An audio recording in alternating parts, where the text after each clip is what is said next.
Hello, how there? Yeah. How's it going, homies, people, viewers, YouTube people? Yeah. Stage 1, Battle City. This is a test run on Game Boy. Let's see if I can hurry up and get information about this game before the video is over or not. And it's possible, I don't guarantee I'll find anything though. So I don't really know what the fuck I'm doing. Aside from testing this on like shit, whatever. So let's see. I think those bubbles were like supposed to like protect me or something. I'm not supposed to shoot that thing because that obviously what I'm supposed to protect or something. So Battle City, um, yeah, it was on the Famicom, Game Boy Arcade as Burst Battle City Sharp X1 Virtual Console.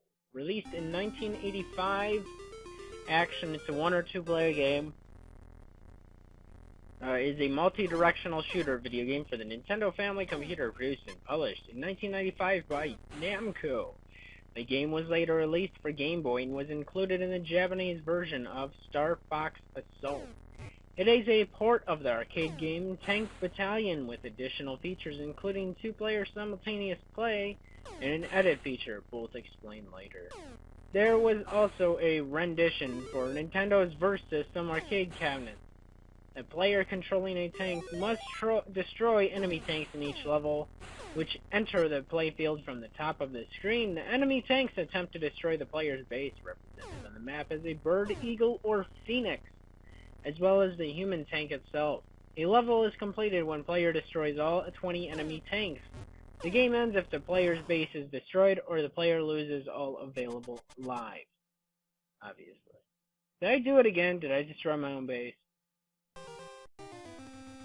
Game over! Let me try this again. I guess it'd be too short and disappointing if I stop now. Battle City contains 35 different stages that are 13 units wide by 13 units high. Each map contains different types of terrain and obstacles. Examples include brick walls that can be destroyed by having either the player's tank or an enemy tank shoot at them. Steel walls that can be destroyed by the player if he has collected 3 or more power-up stars. Bushes that hide tanks under them. Ice fields that make it difficult to control tank, and pools of water which cannot be crossed by tanks. There are 4 progressively harder types of enemy tanks. The game becomes more challenging in later levels, as enemy tanks act as decoys to lure players away from their base so that another tank can destroy it. In addition, flashing tanks could be destroyed for power-ups. There are several types of power-ups. Tank symbol gives an extra life. Star improves player's tank. Having 1 star makes shots faster. Having 2 stars allows 2 simultaneous shots. Having 3 stars allows the player to destroy steel. Bomb destroys all invisible enemies.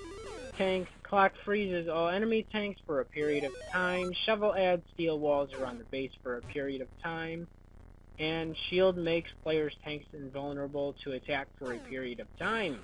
Battle City was also one of the first games to allow 2 players to play simultaneously. Both players have to defend the base together, and if one player shoots the other, the friendly fire victim would freeze for a while, but can still shoot. Battle City was one of the first NES games to allow players access to an edit mode, where they could create custom levels. However, custom levels cannot be saved. The Game Boy version is more challenging, as the screen is too small to display the whole map, and only enough to display one part of it. Players often would have to scroll to different parts of the map to view them and everything in them. As a result, defending the base is even more difficult. While the player is occupied with enemies on one part of the map, other enemies could sneak past the player and right to the base, destroying it without fear of retaliation and by complete surprise. A radar is in the Game Boy version, but not in the NES version. Oh, and it looks like I did stage 2. There's like another 500 more paragraphs. Boom, I'm fucked. So, I'm just gonna cut it off here. I want to thank you for watching. Like and subscribe. Check out other videos you may enjoy a lot more than this one. And until then, whenever I shall see you, and goodbye.